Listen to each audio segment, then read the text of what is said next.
हमारा मन बहुत ही चंचल होता है। हम करना कुछ चाहते हैं लेकिन हमारा मन उसे करने के लिए रोकता रहता है और मन हमेशा आरामदायक और सरल कामों को ढूंढता है।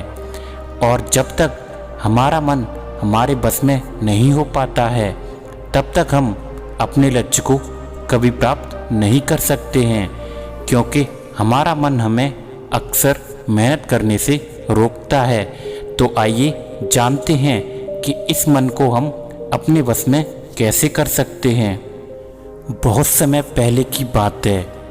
गौतम बुद्ध एक स्थान पर बैठकर अपनी तपस्या में लीन थे।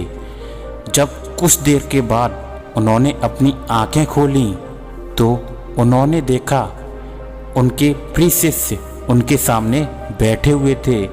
तभी सभी शिष्य गौतम बुद्ध से कुछ जानने के लिए इच्छुक थे।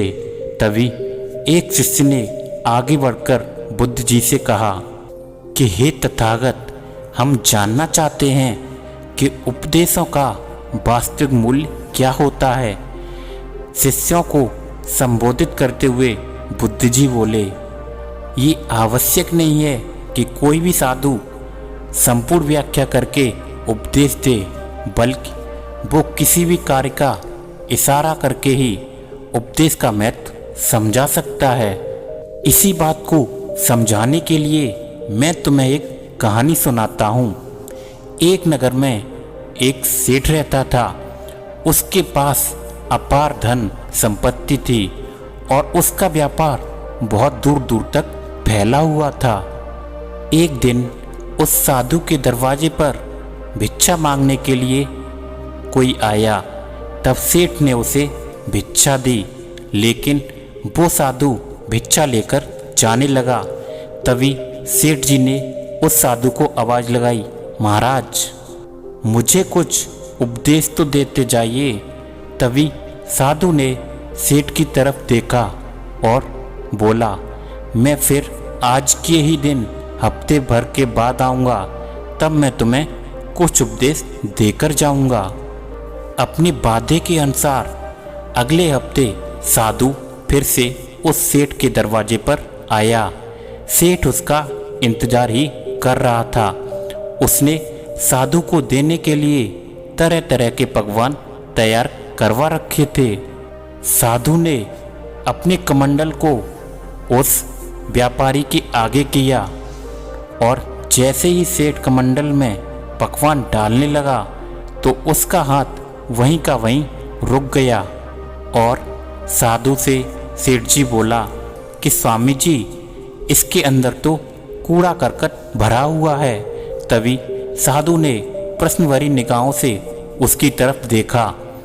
सेठ ने कहा कि इसे साफ कर दीजिए।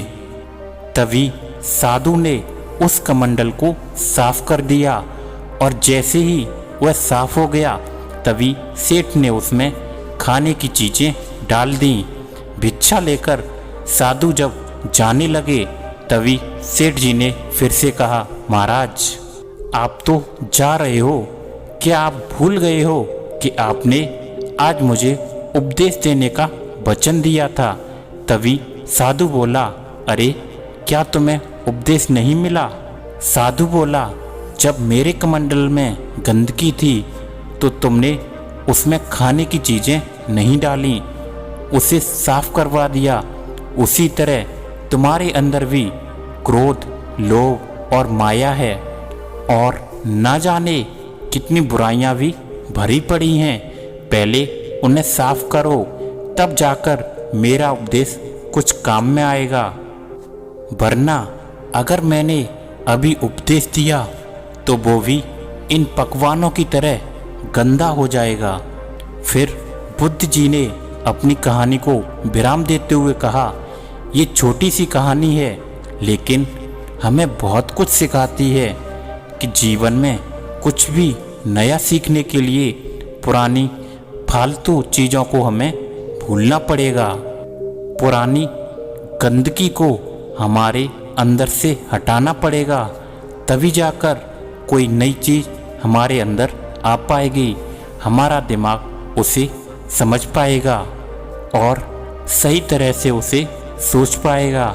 तो आगे बढ़ना है तो कुछ पुरानी चीज़ें, कुछ पुरानी बातें और कुछ पुरानी गंदगी को पहले हटा दो और कुछ नई चीज़ें सीखो, तभी जाकर आप आगे बढ़ पाओगे।